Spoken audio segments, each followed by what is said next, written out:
What's up, Packer fans? Welcome back to the Pack a Day podcast. I'm your host, Andy Herman. You can follow me on Twitter at Andy Herman NFL. Hope you're enjoying your weekend since it is a holiday weekend. Going to try to make this a nice, quick, easy, short video today, but hopefully something you'll still enjoy. Before I get to my main topic, I do have to correct a very big mistake from yesterday. I mentioned yesterday that Deion Jones, the star Falcons linebacker, is out for the season. Except I read it wrong, and he is out for the off season, which is quite a bit different than being out for the season. So my apologies for the misinformation yesterday. Deion Jones is out for the off season. He will be back at some point this year. So that is great news for Deion Jones. That is great news for the Falcons. And for me, I want to see everyone healthy on all teams. Yes, even Bears, Vikings, Lions, Cowboys, Seahawks, etc. I want everyone to stay healthy. I think that makes for a lot more fun season. So very happy to hear that I was wrong and that Deion Jones seemingly is going to be just fine after the offseason is over, but he will be out for the offseason, not the regular season. Now, my main topic for today is going to be the Packers roster and how they sort of organized and put together this roster, because there's a couple real trends that you can start to discover when you sort of pan backwards and start to look at how Brian Gutekunst builds this team. And I know in the moment we can get really caught up in the Jordan Love selections and then, some of these different choices that are made. AJ Dillon, a running back in the second round, and H-back or a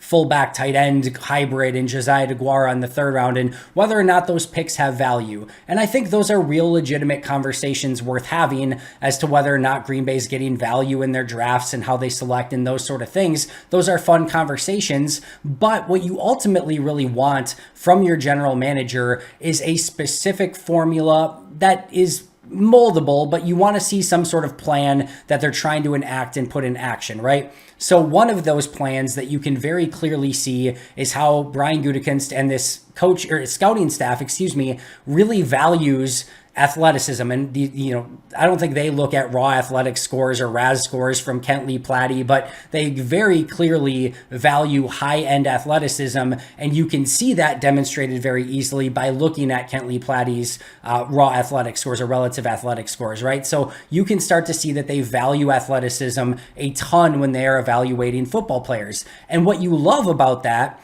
is that Brian Gutekunst doesn't come from an analytics background, right? Brian Gutekunst doesn't come from a Stanford, Harvard math background where he's looking at, what's the best way. He comes from the Ted Thompson, Ron Wolf scouting tree background. He is a NFL scout at heart. And what I love about the Packers and the Colts, you can see this from both of them, Chris Ballard with the Colts as well, is you have two scouting minds that are using modern analytics and marrying the two together to whittle down the prospects that are likely going to end up the best due to their overall athleticism, and now putting them through a stricter microscope with the discerning eye of a long-time NFL scout in Brian Gutekunst, who comes from this Ron Wolf and Ted Thompson scouting tree and general manager tree. And now you are marrying the best of both worlds. So you're seeing them very much value these raw athletes, these raw, physical, amazing athletes, but they're putting them through the ringer with their scouting eye. And you end up with this team that hopefully has a bunch of high-end athletes, but that Brian Gutekunst and company are evaluating that are not only just great athletes, but can really become really great football players. And we've certainly seen Green Bay have a very high level of success with that. And we'll start to see more and more as Brian Gutekunst's draft classes go along here. But that is one plan that they have. From a coaching standpoint with Matt LaFleur, you can really get the idea that this is sort of a hybrid mix between a coach-led team and a player-led team. You can very much see that Matt LaFleur wants this to be a team where his leaders on the team step up and really take charge and take a hold of the leadership on this team. If it's just a coach-led team, then there may not be getting the buy-in from the players and getting, by marrying the autonomy that they're giving the players with making it feel like they're more invested and wanting to spread that out to the other players on the roster. It's a really good marriage. I really have enjoyed watching how Matt LaFleur has built this team and built that marriage between a coach and coaches-led team with a player and player-led team. And I think we've really seen this beautiful marriage between the two. And to me, it's the hardest line to walk. because if you are too easygoing, the players are going to walk all over you. And if you're too strict, your time is going to be limited, right? Like Rex Ryan, has a limit to how long he's going to last somewhere. And I'm not saying Rex Ryan was like an authoritarian coach, but like these authoritarian coaches outside of like a Bill Belichick, because he's been insanely successful, are usually going to outwear their welcome sooner rather than later, right? But Matt LaFleur, he'll get angry and upset and authoritarian when he needs to, but he also would prefer that the players coach themselves and take care of business on their own before he has to step in and be that guy. And that's a very hard line to walk, and I think Matt LaFleur's done a tremendous job of walking it so far. But in order to do that, you have to have the leaders on your team. And I've mentioned a little bit of this before, but I wanted to go over it in a little bit greater detail.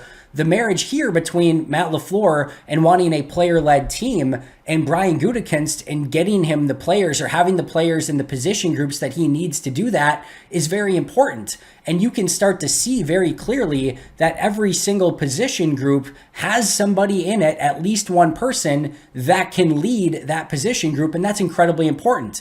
You go at quarterback, of course, you have Aaron Rodgers, who is not only the leader at quarterback, but the leader of the team as well. At running back, Aaron Jones, by far and away, far enough into his development that he is a leader of that running back group, and not only can lead, period, but can lead by example as well. At wide receiver, you have Randall Cobb, even Sammy Watkins now in that wide receiver room that can be the veterans in that room, and nobody better to learn from than Randall Cobb and the long-standing professional veteran that he is in this league. At tight end, Mercedes Lewis, same thing. Like he feels like the grandfather of the team, right? Like just like I'm going to teach you all my lessons and teach you all my ways, and in the meantime, I'm just going to go out and kick butt, and nobody's like I'm going to block everyone in front of me in the meantime. Like he's that guy. He's that leader in that tight end room. Offensive line room, you've got David Baktiyari still, who is a phenomenal leader within that offensive line group and is constantly teaching some of the younger players that are willing to hear and listen to what he has to say. He's constantly hands-on teaching the players, even when he was injured, but especially when he wasn't injured. That is something that you've seen consistently out of David Baktiyari. Along the defensive line, you've got Kenny Clark and Dean Lowry, two veterans that are, Dean is a consummate professional, whereas Kenny is a master of his craft, and the younger defensive linemen gravitate towards those players and start learning from those two. At edge rusher, Za'Darius Smith is gone, but you still have Preston Smith as the leader of that edge rusher group.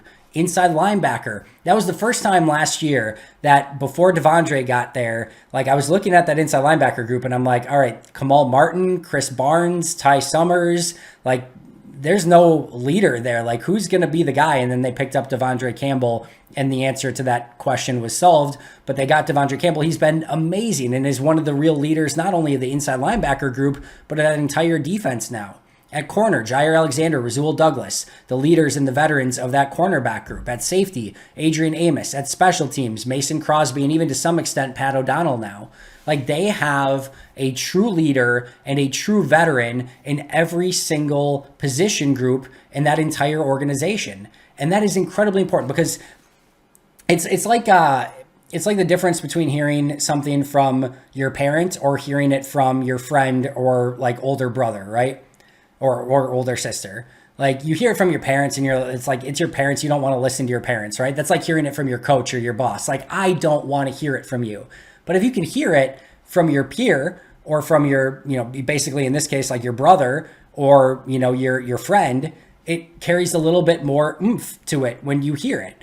And especially when the coaches are handing that down to the leaders on the team and the leaders are spreading that and leading by example, that is an organization and a culture that can be really powerful and can be really important. And I think we've seen that culture built under Matt LaFleur. But again, give both Matt LaFleur and Brian Gutekunst credit, because it's one thing for Matt LaFleur to want to have a player-led team and to have leadership within each of his, different position groups. But if you don't have the veterans in each of those rooms, doesn't really matter much. The coaches and Matt LaFleur are going to have to do a lot more of the heavy lifting. But having these veterans in each one of the group and having people that can lead by example in each of those groups is incredibly important. So kudos for both the vision as well as Brian Gutekunst for executing that vision, giving the players to Matt LaFleur that he needs to see that vision through.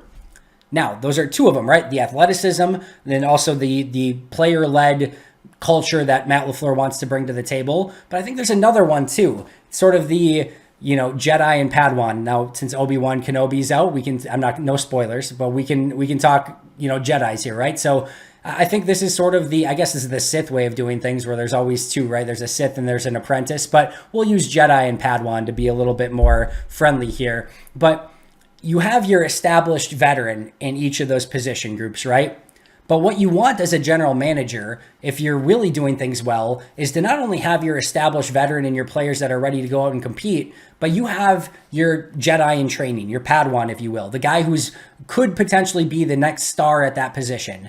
And it's very difficult to go through and do that at every position. But just like we went through and listed a veteran at every single position group, you can come pretty close. Safety might be the lone one that I'm reaching a little bit for, but you can go to every other position group room and say, there is at least a Padawan in training to be the next Jedi. And many of these, or at least some of these, if not many of these, won't work out. Some will not work out. They're not going to be the next Preston Smith, Aaron Rodgers, Devontae Adams eventually. They're not going to be that next superstar, right? But a few might. And it's always good to have somebody in the hopper that your coaches can work on, that your veterans can work on, and that you hope can be the next guy up if there's an injury, or eventually if you need to trade away a Devontae Adams, for example, or if you have Aaron Rodgers retire, you want that next guy up. So you go room by room. Quarterback, of course, we know Jordan Love is that Padawan in training. What he becomes is a massive unknown and lottery ticket still, but you have that lottery ticket in the room, just don't know what it's going to pay out yet. Running back, A.J. Dillon, certainly the next guy up at that running back position. Whenever Aaron Jones's time is up, Dillon's going to be that guy. At wide receiver, Christian Watson, clearly now that next guy in training, but certainly Romeo Doubs and Amari Rodgers, maybe even Samori Toure could be those guys as well. But Christian Watson, I would think, would be the 1A on that list right now. Tight end, Josiah DeGuara, third-round pick, maybe even a Tyler Davis. Those are the next guys up in training that you're hoping can take a real step in a positive direction. Offensive line, there's plenty of them, right? Josh Myers, Royce Newman, Zach Tom, Sean Ryan, Rasheed Walker, Cole Van Lannon, heck, even Jake Hansen and John Runyon Jr. aren't exactly old. Heck, even Elton Jenkins you could put as the next real guy up, except he's already basically, he's a Jedi already, right? So, but they have a ton of youth. Even Yash Nyman you could kind of put in that category as well. So a lot of guys in training in that specific group. Defensive line, Devontae Wyatt and TJ Slayton. Edge rusher, Kingsley Enagbare. Inside linebacker, Quay Walker. Cornerback, Eric Stokes. And then safety, like I said, is really the only one that you have to kind of point to and say, do they really have that guy? I mean, Tariq Carpenter was a 7th-round pick. Vernon Scott was a late-round pick. Sean Davis, you've got some youth there, but you don't really have a guy that I think you can point to and be like, all right, he's the next big safety in training. But maybe you get lucky there. Maybe an Ennis Gaines, maybe somebody else can end up being that guy. But outside of safety, you can look at every one of those positions and say Green Bay at least has a guy with a ton of potential that could turn into something really positive. Now it's up to the Jedis, the leaders on the team, as well as the coaches and the entire coaching staff to get the most out of those players to see if they can be the next guy up at each of those individual positions. So you look at how this overall roster is built and you see high-end athletes with, that have been weeded out with a discerning scouting eye. You see a player-led team that has a veteran and leader at every single position, and you have a Padawan in training where you're hoping to get the next Jedi that can be the guy that takes over for whoever that Jedi is at that given position right now. A lot of really cool trends on this team, whether that amounts to another Lombardi trophy at 1265 remains to be seen, but you can see the vision working for Brian Gutekunst and company, and that culture and that vision is incredibly important. It takes everyone coming together to see that vision through to fruition to really make it a championship team, but there are 20 at least of the 32 teams that are lacking in vision, that are lacking in culture, and that don't have that ground floor, that foundation built that the Packers clearly do right now with where they want this team to go.